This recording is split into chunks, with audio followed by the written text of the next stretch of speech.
मैं खैर लोगों को दा पूरा रिहाता नहीं। मैं जो बिल पेश किया सी वो पंजाब मां बोली का नाम है, उसका नाम सी मां बोली। साडी मां बोली पंजाबी है। ਉਹਦੇ ਚ कोई दूसरी जुबान का जिक्र नहीं सी, सिर्फ पंजाबी का ही जिक्र। लेकिन जिस तरह बड़ाई साहब ने गल की इदा कुछ बाकी हिम्मत करना अपने अपने नुमाइंदियां नाल गल करके अज असी 12-13 सूबे के लोग पंजाबी अगर अपनी हाजरी से नजर मारो ये नुमाइंदगी है पहले दे 12 करोड़ तो जगाओ अपने मौका से खड़ा करो 1 लाख 20 हज़ार तक करो। ठीक है ना, जितनी चेर लोग उस थोड़ी गल नु ओनरशिप नहीं देंगे उन्नी चेर जिस तरह साडे कुछ प्रोफेसर दोस्त रोज 10-20 जने कमरे बैठ के शराब लेते हैं। इसी तरह एक ਅਸੀਂ ਵੀ ਇੱਥੇ कुछ 10-20-30-40-50 जने साल बाद इकट्ठे होके पंजाबी आपस में कागजात करांगे तकरीर करके चले जाएंगे। अमल कुछ नहीं होगा, इसलिए जरूरी है कल टुरी है आजकल हो लग गई है हो रही है, लेकिन एक उदाहरण की बड़ी जरूरत है। मैनू बड़ी उससे तकलीफ हुई जिस तरह मैं उस दिन गल की थी कि मैनू ते लगता सी कि सारे दूर उठ के मेरी हिम्मत बढ़ाउणगे, मैनू मेरा शुक्रिया अदा करनगे कि मेरी पंजाब दे इस जड़ीदा आवाम दे अंदर अज किसी ने पंजाब की गल करके सानू जगाया। लेकिन बदकिस्मती ना उथों दे खिलाफ आवाज़ उठनी शुरू हो गई। इसलिए ਅਸੀਂ ਕਦੀ ਇੱਥੇ ਸੋਚਿਆ ਹੀ ਨਹੀਂ ਜਿੱਦਾਂ ਦੋਸਤਾਂ ਨੇ ਗੱਲ ਕੀਤੀ ਕਿ ਅਸੀਂ ਐਡੀ ਵੱਡੀ ਕੁਰਬਾਨੀ ਇਸ ਮੁਲਕ ਲਈ ਆਪਣੀ ਸ਼ਨਾਖਤ ਜ਼ਬਾਨ ਕੁਰਬਾਨ ਕੀਤੀ ਵੰਡ ਤੋਂ ਬਾਅਦ ਇਹ ਕੌਮ ਬਣ ਜਾਏ ਪਾਕਿਸਤਾਨੀ ਕੌਮ ਬਣਾਉਣ ਤੁਰ ਪਏ। ਉਹ ਸਿਰਫ ਅਸੀਂ ਪੰਜਾਬੀਆਂ ਨੇ ਕੁਰਬਾਨੀ ਦਿੱਤੀ ਤੇ ਕਿਸੇ ਮੰਨਿਆ ਵੀ ਕੋਈ। ਵਾਹ ਵਾਹ ਉਹਦੇ ਨਾਲ ਹੋਈ ਹੋਈ ਸੀ ना पाकिस्तानी कौम बनी पंजाबी कौम की शराफत असीं छड्ड बैठे। वो हुण जिहड़े लोग उस तरह उन्हों दे लगे हुए ने अज उन्हां दी आवाज़ जरा ज्यादा बुलंद हो रही है। सिंध वाले ने 52-53 साल पहले फैसला करके अपनी जबान लागू करके टुर पे।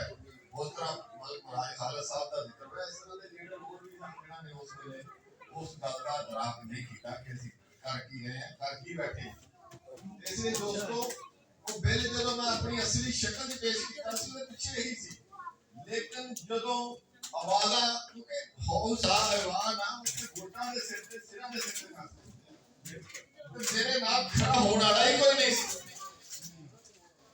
ते मैं तो बहुत ही जानी देख के थोड़ी लगी मैं तो उस ते जो इस तरह की आवाज़ा होने लग गई बिठो फिर वो थोड़ी जी गल हुई कि नहीं जी गल कर लो जेड़ा भी जिदा भी होए अपने अपने इलाके के मुताबिक उस वेले थोड़ी जी गल आई कि लेकिन हले भी असि ओदे ते रेजिस्ट कर रहे हैं। पोजीशन ये है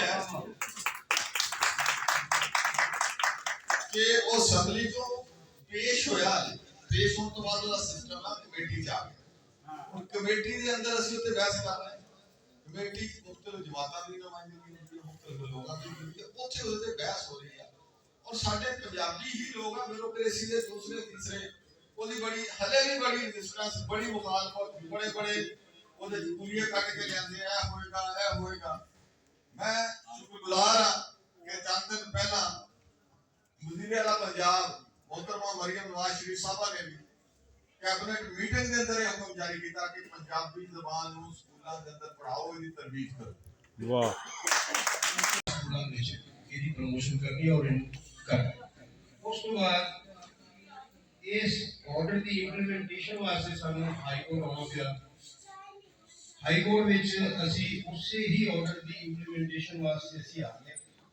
ਉਹਦੇ ਚ दो पटिशनर सन, एक पंजाबी प्रचार सोसाइटी जिहदे चेयरमैन अहमद रजा बब्बू ने ये 2017 च असी ये फाइल की ਔਰ ਇਹਦਾ ਆਰਡਰ 2019 ਸਾਨੂੰ ਮਿਲ ਗਿਆ। ਲੇਕਿਨ ਉਸ ਤੋਂ ਬਾਅਦ ਵੀ हुकूमत वालों किसी किस्म की कोई एक्टिविटी या उन्होंने कोई रिस्पॉन्स नहीं दिता कि ਅਸੀਂ ਇਹਨੂੰ लागू कर रहे।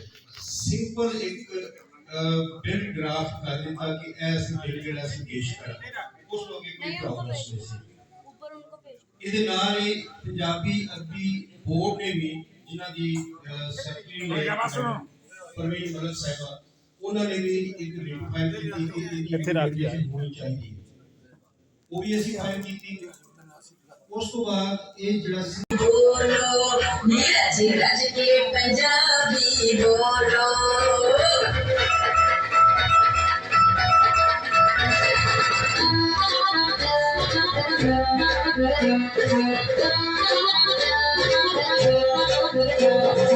ਉਸਤਾਨੀ ਮਾਂ ਸੁਣਾਉਂਦੀ ਏ ਈ ਪੁੱਤ ਨੂੰ ਸੇ ਦਲ ਚੰਗੀ ਪੱਲੇ ਪਾਉਂਦੀ ਏ ਸਿਰ ਤੱਕ ਜੋ ਪੰਜਾਬੀ ਬੋਲੋ ਸਿਰ ਤੱਕ ਜੋ ਪੰਜਾਬੀ ਬੋਲੋ ਕੁੜੀਓ ਕੁੜੀਓ ਕੁੜੀਓ ਨੀ ਗੱਜ ਵੱਜ ਕੇ ਪੰਜਾਬੀ ਬੋਲੋ ਨੀ ਰੱਜ ਰੱਜ ਕੇ ਪੰਜਾਬੀ ਬੋਲੋ ਕੁੜੀਓ ਕੁੜੀਓ ਕੁੜੀਓ ਨੀ ਗੱਜ ਵੱਜ ਕੇ ਪੰਜਾਬੀ ਬੋਲੋ ਨੀ ਰੱਜ ਰੱਜ ਕੇ ਪੰਜਾਬੀ ਬੋਲੋ